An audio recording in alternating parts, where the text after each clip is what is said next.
El noticiero donde exploraremos la psicopedagogía y la educación de manera clara y accesible para todos. Hoy hablaremos de un tema fundamental en el ámbito educativo, la adaptación curricular. ¿Cómo puede beneficiar a los estudiantes? ¿Qué estrategias se pueden implementar?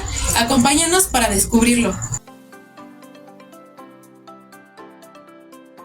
Curricular. Para entender este concepto dividiremos en la primera parte, que es el currículo. El currículo es el conjunto de objetivos, contenidos, métodos pedagógicos y criterios de evaluación que guían el proceso de enseñanza-aprendizaje en un sistema educativo. Incluye lo que se enseña, cómo se enseña y cómo se evalúa. A continuación, ¿qué es la adaptación? La adaptación es el proceso mediante el cual se hacen modificaciones o ajustes para adecuarse a situaciones, necesidades o un entorno específico. Y para terminar, ¿qué es la adaptación curricular? Estos son los cambios o ajustes que se realizan en el currículo oficial para atender las necesidades educativas específicas de algunos estudiantes, especialmente aquellos con discapacidades o dificultades del aprendizaje, con el fin de facilitar su acceso a una educación de calidad. TDAH. El TDAH es el trastorno de déficit de atención e hiperactividad. Este es un trastorno neurobiológico del desarrollo que afecta a niños y en algunos casos también a adultos. Se caracteriza por dificultades en las tres principales áreas. La primera es el déficit de atención. Esto es dificultad para concentrarse, seguir instrucciones o terminar tareas. El siguiente es la hiperactividad. Esto es el exceso de movimientos o actividades motoras. Y el tercero es la impulsibilidad, dificultad para controlar los impulsos, interrupciones frecuentes o actuar sin pensar.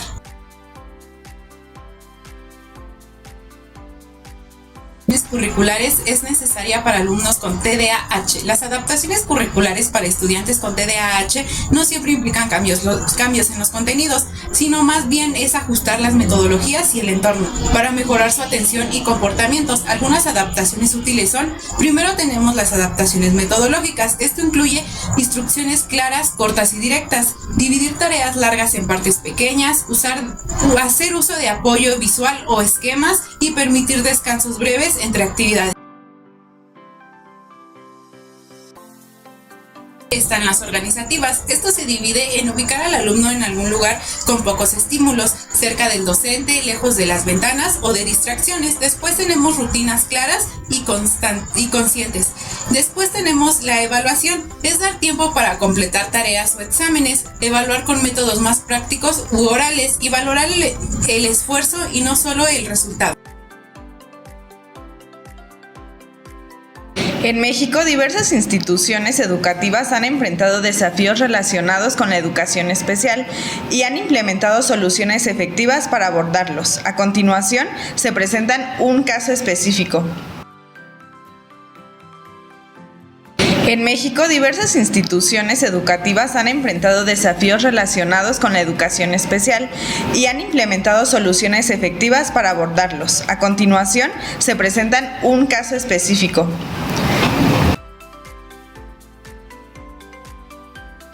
En la escuela primaria Profesor Vicente Valdés Valdés, en Saltillo, Coahuila, México, esta escuela identificó la necesidad de mejorar la inclusión de estudiantes con discapacidades y barreras de aprendizaje. Para abordar esta problemática, un equipo de maestros de la Unidad de Servicios de Apoyo a la Educación Regular USAER 110 diseñó un aula inclusiva dentro de la institución.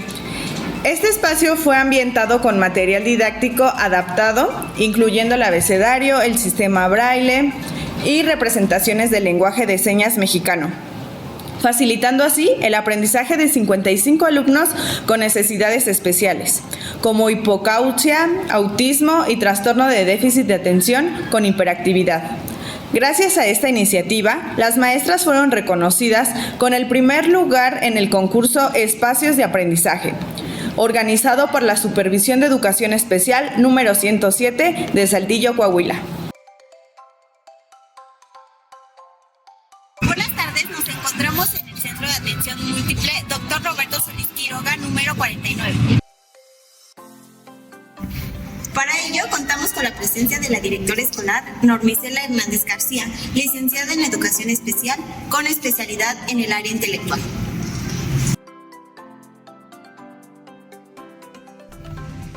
¿En qué casos se considera una adecuación curricular? En el caso de los alumnos que se atienden aquí en el Centro de Atención Múltiple, a todos se les hace una adecuación curricular partiendo de las propias características, porque en este centro atendemos a alumnos que tienen discapacidad múltiple, severa o moderada. Entonces, partiendo de su condición de salud asociada a una discapacidad, es que a todos se les realizan adecuaciones curriculares. Muchas gracias. La siguiente pregunta es, ¿qué diferencia hay entre una adecuación curricular significativa y una no significativa? La adecuación curricular significativa va asociada cuando se hacen a los contenidos plenamente de los programas, y las no significativas son aquellas que se hacen a los horarios, a los materiales, que de todos modos impactan en el aprendizaje de los alumnos. ¿Usted considera que quiénes son los que deben participar en la adecuación curricular? En este caso, aquí en este centro educativo, tienen que participar el docente frente al grupo.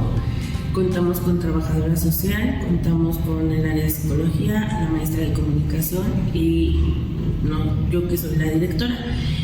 Tratamos de empezar a trabajar los proyectos, y de ahí es que nos damos el tiempo de sentarnos las áreas de trabajo junto con una servidora y el docente de grupo para dar algunas sugerencias partiendo de las características de los alumnos.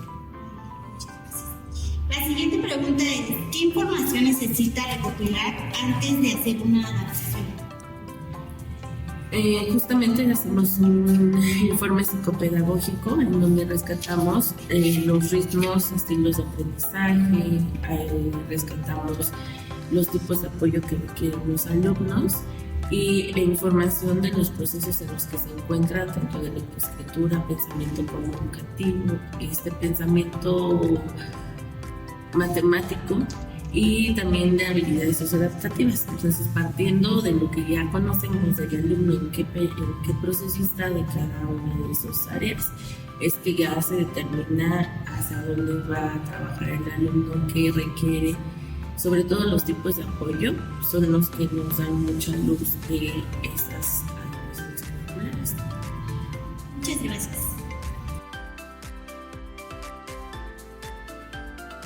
Contamos con la presencia de la licenciada en Educación Especial, Zula Velázquez Hernández. ¿Qué paso sigue para diseñar una adaptación curricular individualizada? En primera, las características del niño es lo que siempre debes de tener en cuenta. Enseguida, lo que quieres lograr con ellos, porque obviamente si tu tema, por ejemplo, no sé, son los números, pero obviamente tú estás viendo que el niño ni siquiera se sienta, pues ¿cómo le vas a enseñar a contar cuando ni siquiera permanece sentado? ¿Me explico?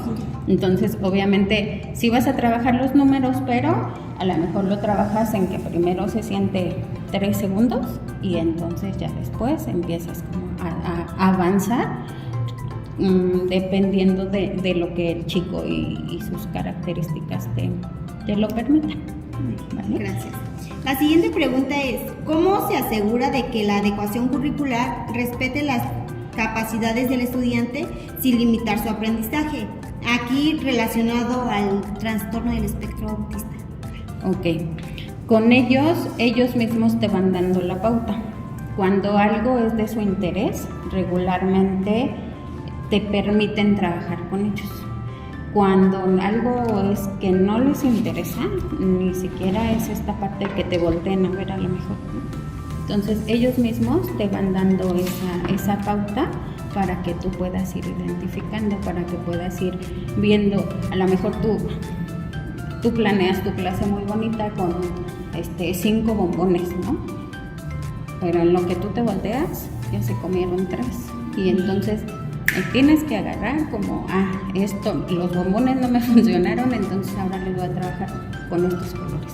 ¿Me explico? O sea, esta parte, ellos mismos, el mismo niño, te va a ir marcando como ese ritmo de lo que le gusta, de lo que no le gusta, de lo que le facilita, de lo que se le dificulta. Ellos solitos, a pesar de sus características, porque nos pasa mucho esta parte de, a pesar de que te gusta ay, no sé, ves en un salón 5 niños con autismo, ninguno es igual. Entonces, a cada uno le tienes que ir, a lo mejor a este le gustan los dinosaurios, pero a este le gustan los libros, pero a este hay unos que le gustan las texturas, otros no los permiten, o sea, en esa parte hay que, por eso les digo esta situación de las características, o sea, cada niño va a ser como muy, muy específico. La siguiente es, ¿qué estrategias utiliza en el aula para mantener la atención y la concentración de estos estudiantes? Ok, yo trabajo mucho por rutinas, una rutina establecida. Me he dado cuenta a través de los años que tengo aquí trabajando que el establecimiento de rutinas a los niños bueno, a todos les funciona, pero especialmente a un niño con discapacidad o con condición de autismo, la rutina te ayuda mucho a que vayas fortaleciendo sus periodos de atención. Lo que te decía, a lo mejor el niño deambula, pero si tú no le vas formando desde un inicio que tiene que permanecer sentado para poder empezar a trabajar, pues obviamente se te ve el ciclo y el niño sigue deambulando y no pasa nada. Entonces esta parte de las rutinas es saber, número 1, hacemos esto, número 2, esto, número 2. Y toda la vida tienes que seguir esas mismas rutinas para que el niño también no se desestructure. Porque obviamente con la característica del TEA son personas muy estructuradas. Entonces, con algo que le dispare, ya no lo hizo. Tan solo el hecho, por ejemplo, de cambiarnos de salón, ¿no? A lo mejor por X circunstancia me lo traje de un salón a ya lo perdí y ya no pude trabajar, porque ya su estructura se perdió.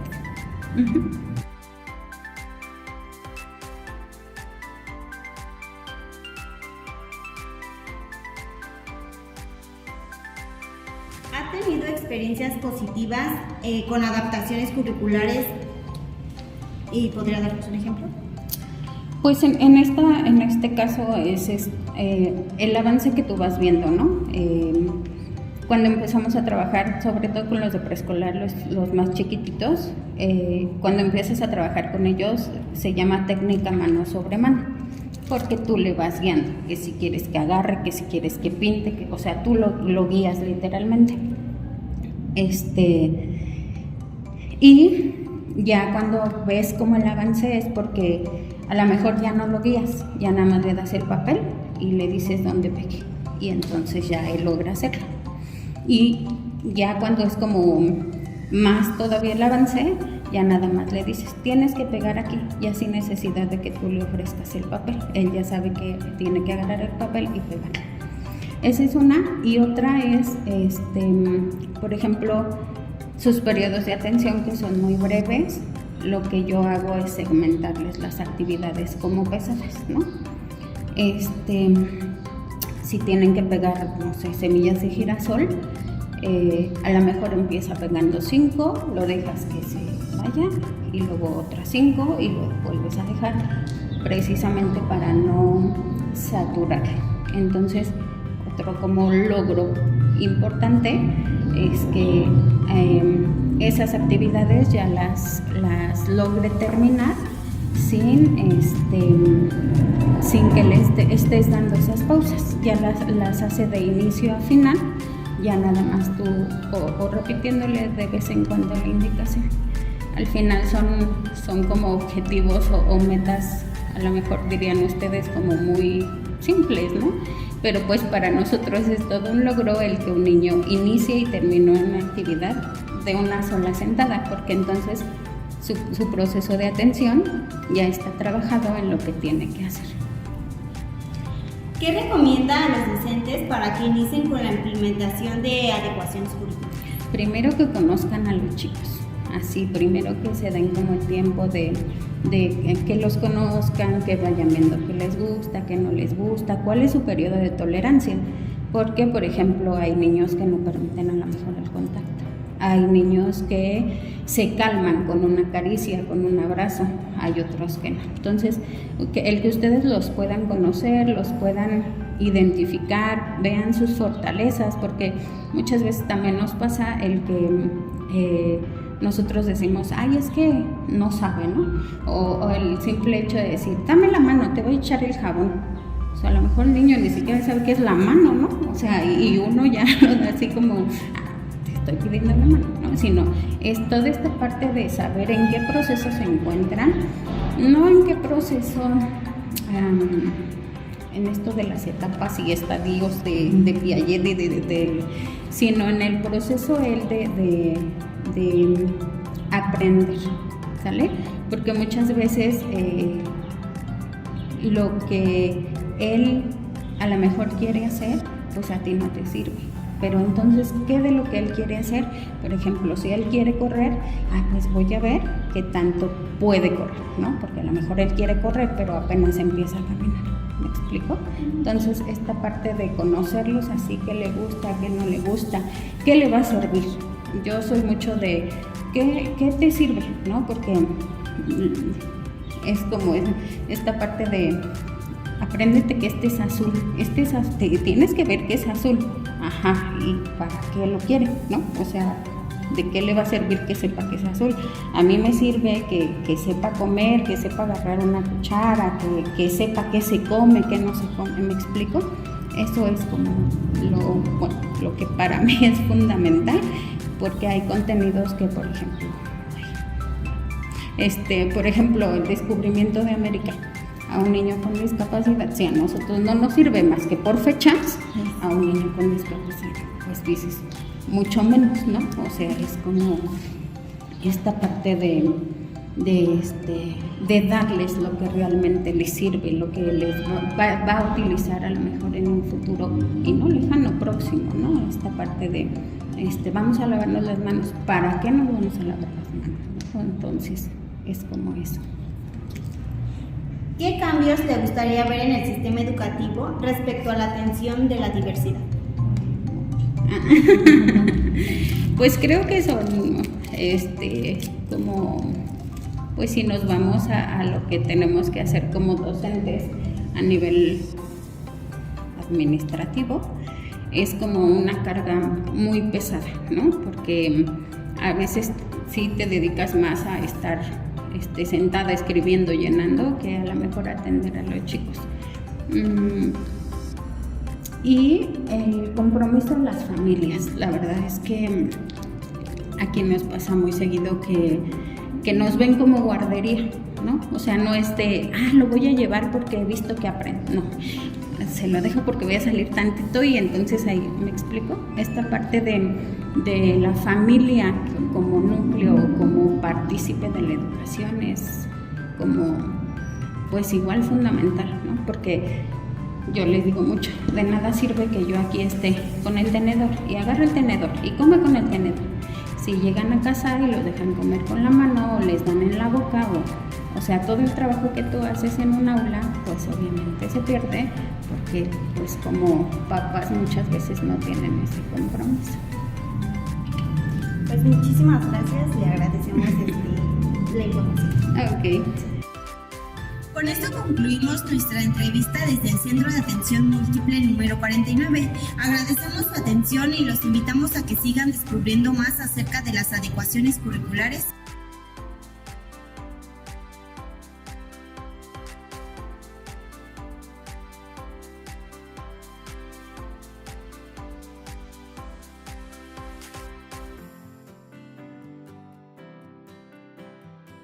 ¿Qué materias o temas se le dificultan más a los niños con dificultad de la inteligencia límite? Pues generalmente todas las materias que involucran un proceso lógico y de razonamiento, por ejemplo, todas las ciencias abstractas, ¿no? Matemáticas, aunque también algunos tienen dificultades en los procesos de escritura, generalmente también generan dislexia, por ejemplo, o tienen como confusión en el momento de algunas palabras. Okay. ¿Qué tipo de actividades le ayudan a mejorar el entendimiento? Pues actividades que están directamente relacionadas con las actividades simbólicas, por ejemplo, o sea, llevarlos directamente a su realidad para poder enfrentar de mejor manera los aspectos que les cuestan más trabajo.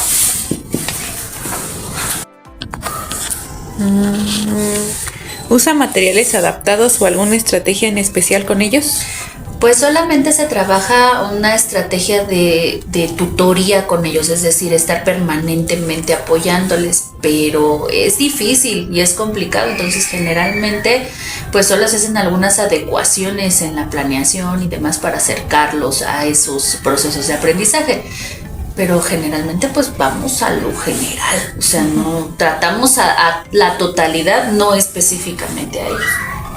¿Qué cambios hace usted para que él pueda participar en clase?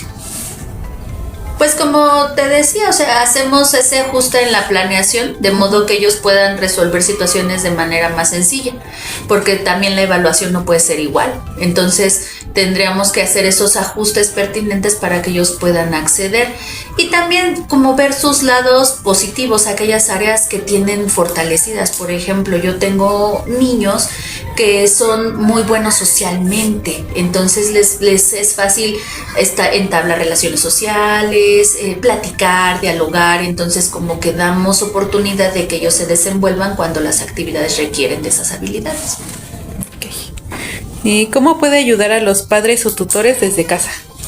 Los tutores es muy difícil que participen, sobre todo porque la mayoría de las veces viven en negación. O sea, dicen que pues sus hijos no tienen ninguna dificultad. Entonces les cuesta mucho trabajo el reconocer primero que sus niños tienen estos procesos pues diferentes a los demás de los niños. Pero generalmente los que ya lo aceptaron pues se les brindan tareas de manera personal, se les hacen algunas sugerencias. En algunas ocasiones se trabaja con ellos de manera muy oportuna actividades donde se les dan después de clases, nos quedamos unos 15, 20 minutitos con ellos para darles actividades específicas sobre cómo pueden ayudarles a fortalecer, pues sobre todo habilidades básicas. ¿Cada cuánto tiempo se revisa su avance o se hacen ajustes a su plan? Pues se supone que se debería de realizar ajustes al plan siempre, porque pero la realidad es que no siempre se realizan y se evalúan, en el caso de la educación preescolar se evalúa de manera formativa, entonces se evalúa de forma permanente, todo el tiempo estamos en constante evaluación. Todos los días destacamos qué logró el niño hoy. Pero también estos niños no generan realmente producciones. Entonces, como no generan producciones, es difícil tener más que la mera observación de la docente solamente. ¿Cómo se evalúa su progreso en clase? Pues en esta situación es de carácter cualitativo. Entonces el proceso se evalúa de acuerdo a lo que van logrando día con día. Si ayer logró contar hasta el 10 y en un mes resuelve problemas con esos números, entonces eso es lo que nosotros vamos registrando. Generalmente se evalúa en el avance que ellos van teniendo. ¿Qué señales indican que está aprendiendo o mejorando? Pues cuando los aplica en su vida cotidiana, esas son las señales que a nosotros nos dicen cuando tú ya en el juego, en actividades comunes, ellos empiezan a expresar esas situaciones. Les cuesta mucho trabajo y generalmente pues son los últimos que lo logran, pero ya cuando ellos en las actividades simbólicas lo demuestran, pues ya es que ya dan muestra de que lo lograron aprender.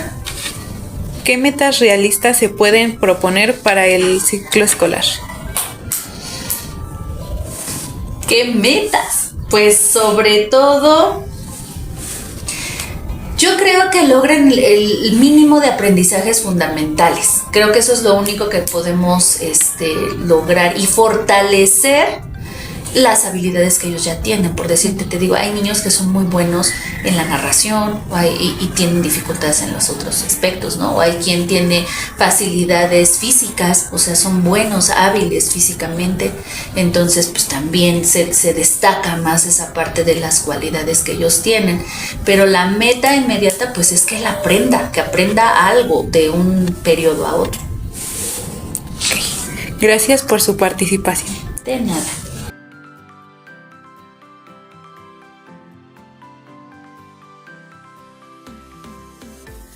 La escala de inteligencia de Binet, también conocida como la escala de inteligencia de Stanford-Binet, es una herramienta de evaluación cognitiva diseñada para medir la inteligencia en niños y adultos. A continuación, presentaremos los aspectos más importantes de esta escala. Historia y desarrollo. La escala de inteligencia de Binet fue desarrollada originalmente por Alfred Binet y Teodoro Simon en 1905. La escala se diseñó para identificar a los niños que necesitaban educación especial en las escuelas francesas. En 1916, Lewis Terman adaptó la escala para su uso en Estados Unidos y la renombró como la escala de inteligencia de Stanford-Binet. Características. La escala de inteligencia de Stanford-Binet es una prueba individualizada que evalúa la variedad de habilidades cognitivas, incluyendo la comprensión verbal, el razonamiento visual, el razonamiento cuantitativo, la memoria a corto plazo y la prueba que se administra de manera individual y se adapta a la edad y el nivel de habilidad del examinado. Ventajas y limitaciones. Ventajas. Proporciona una evaluación detallada de las habilidades cognitivas, puede ser utilizada en una amplia gama de edades y poblaciones. Y las limitaciones son, puede ser influenciada por factores culturales y socioeconómicos, no mide la inteligencia en su totalidad, sino que se enfoca en habilidades cognitivas específicas. Aplicaciones. La escala de inteligencia de Stanford-Binet se utiliza en una variedad de contextos, incluyendo la evaluación de la inteligencia en niños y adultos, identificando de necesidades educativas especiales, evaluación de la capacidad cognitiva en personas con discapacidades y la investigación en psicología y educación. Interpretación de los resultados. Los resultados de la escala de inteligencia de Stanford-Binet se expresan en términos de una conciencia intelectual, CI. El CI se calcula comprendiendo la edad mental del examen con una edad cronológica. Un CI promedio es de 100, con una desviación estándar de 15.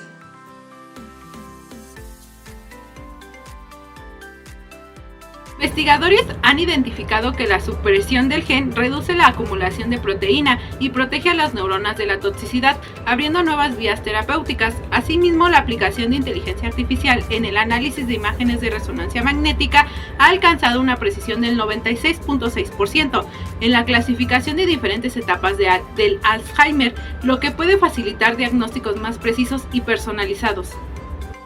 En el aspecto psicológico, la fototerapia ha demostrado ser efectiva en mejorar el sueño y alivia síntomas psicoconductuales en pacientes con Alzheimer. Un estudio publicado en PLOS ONE indica que esta terapia no farmacológica mejora la eficiencia del sueño y reduce la agitación y la depresión en estos pacientes.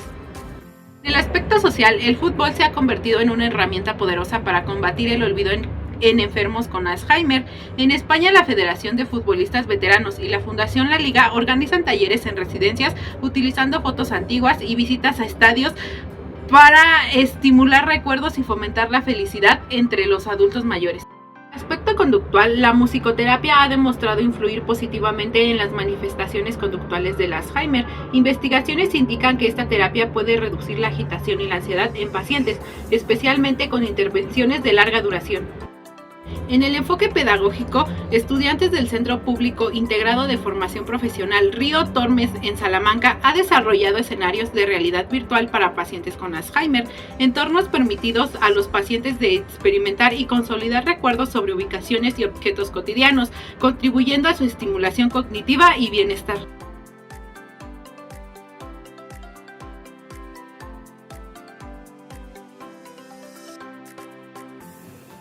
Los misterios detrás de la casa de Cantinflas en Acapulco, una mansión de leyenda.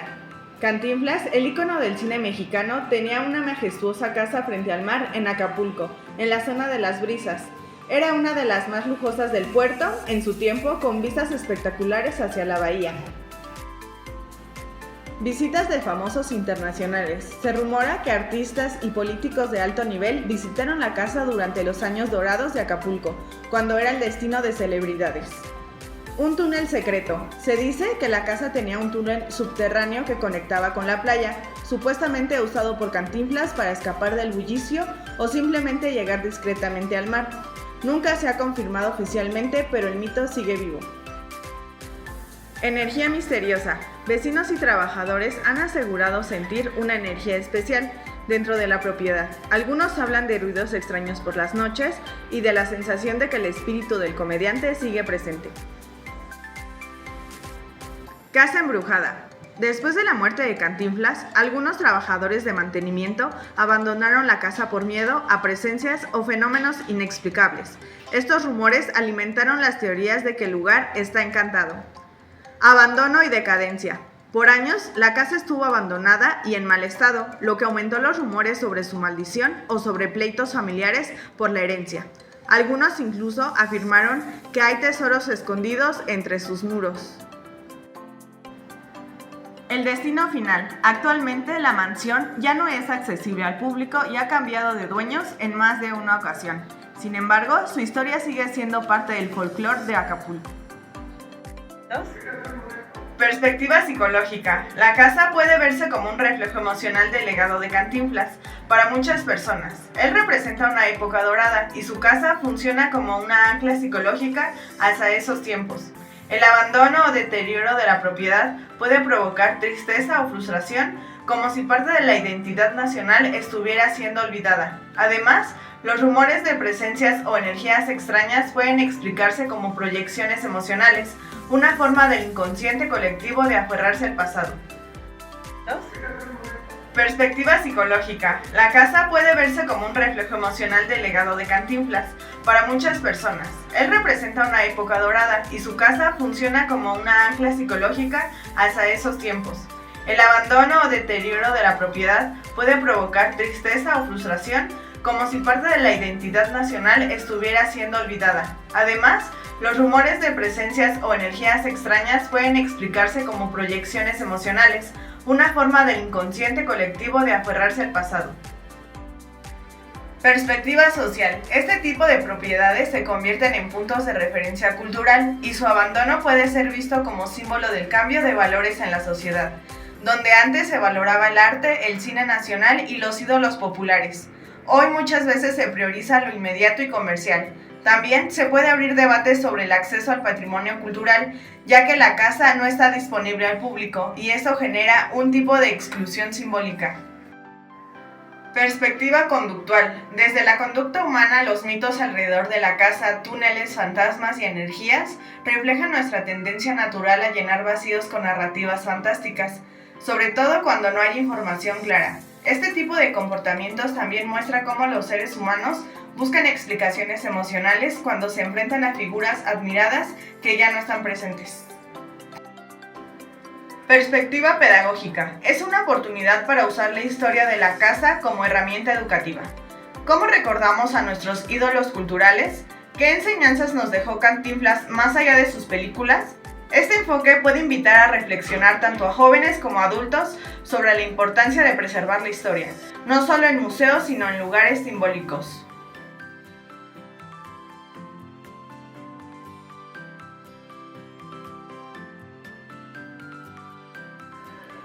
Este es el caso del Rancho Izaguirre, ubicado en el municipio de Teuchitlán, Jalisco. Ha sido identificado como un centro de entrenamiento y reclutamiento forzado y operado por el cártel Jalisco Nueva Generación. Este lugar ha sido denominado por diversos medios como la Escuelita del Terror, debido a las atrocidades que allí se cometían. Según testimonios de sobrevivientes y hallazgos de colectivos de búsqueda de personas desaparecidas, el Rancho Izaguirre funcionaba desde al menos en el 2012 como un sitio donde se torturaban, asesinaban y desaparecían a personas. Se han encontrado evidencias como restos óseos, hornos crematorios, ropa y pertenencias personales abandonadas, lo que sugiere la magnitud de las actividades ilícitas llevadas a cabo en ese lugar. En septiembre de 2024, una intervención oficial resultó en la detención de 10 personas y el rescate de 2 individuos privados de su libertad. Sin embargo, la información divulgada fue escasa. Posteriormente, la Asociación de Guerreros Buscadores de Jalisco accedió al sitio y descubrió más evidencias de las actividades criminales ahí realizadas.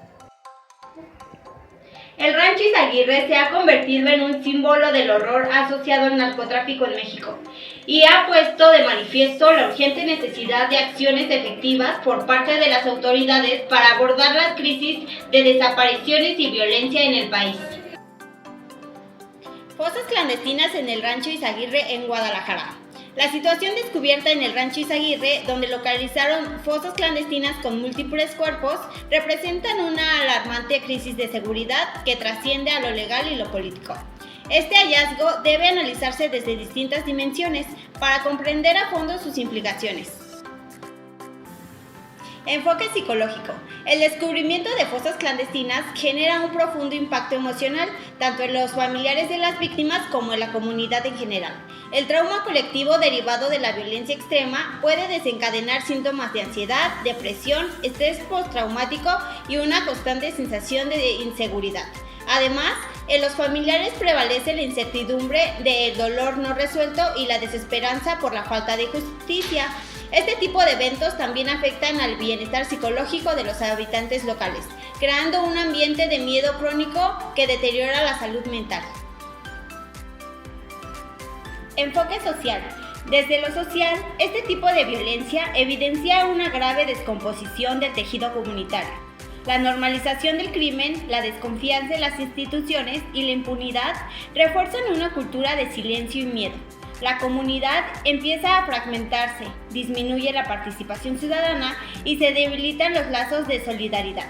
La inseguridad no solo afecta a las víctimas directas, sino que transforma la convivencia social al generar estigmas de aislamiento y desintegración familiar.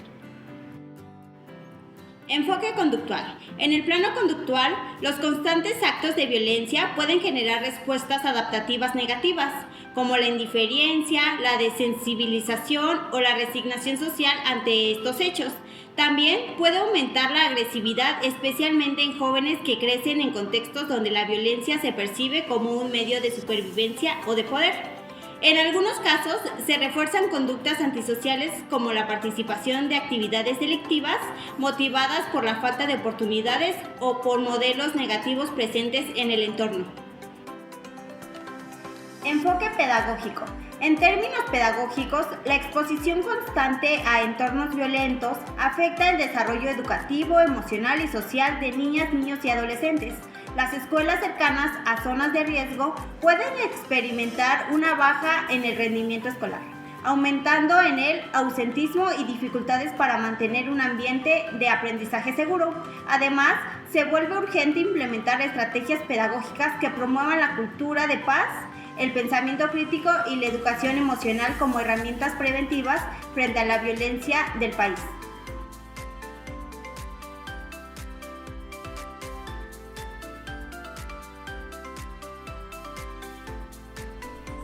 Los aranceles, impuestos económicos que parecieran tecnocracia lejana, pero que en realidad golpean directamente al pueblo trabajador. Son parte de un sistema desigual donde las decisiones del norte repercuten en la vida diaria del sur. En este reportaje vamos a mirar más allá de las cifras. Hablaremos del daño psicológico, conductual, social. ¿Qué son los aranceles y quiénes los sufren? Los aranceles son impuestos que un país impone a los productos que vienen de otro. En los tratados internacionales, estos mecanismos se usan como herramientas de presión. Cuando Estados Unidos los aplica a México, los productos que vienen de nuestras manos campesinas e industriales se encarecen. Pero quienes realmente lo pagan no están en las oficinas, no están en el directivo, están en las fábricas, en los campos y en las aulas públicas. Esos mecanismos no afectan a los grandes empresarios que pueden absorber la pérdida o trasladarla. El obrero, el campesino, el maestro, ellos son quienes cargan con el peso. Pedagogía de la crisis, educación en tiempos de aranceles. Cuando un país pierde ingresos, los recortes siempre empiezan por lo mismo: salud, vivienda y educación. Las consecuencias de los aranceles sobre México no solo se verán en los supermercados, sino también en los salones de clase. Y el daño no solo es material, sino profundamente pedagógico. Las escuelas públicas, especialmente en zonas populares y rurales, enfrentan carencias crónicas, falta de material didáctico, infraestructura precaria y docentes mal pagados. La educación que debería liberar termina siendo una extensión del mismo sistema que oprime. Efectos psicológicos y conductuales. El cuerpo de la clase trabajadora. Los aranceles no solo mueven las cifras macroeconómicas, mueven algo más profundo, la estabilidad emocional de millones. Cuando se encarecen los productos, cuando se pierden los empleos, cuando el salario ya no alcanza ni para las tortillas, el golpe no se queda en la mesa, llega a la mente, al cuerpo, a la convivencia familiar.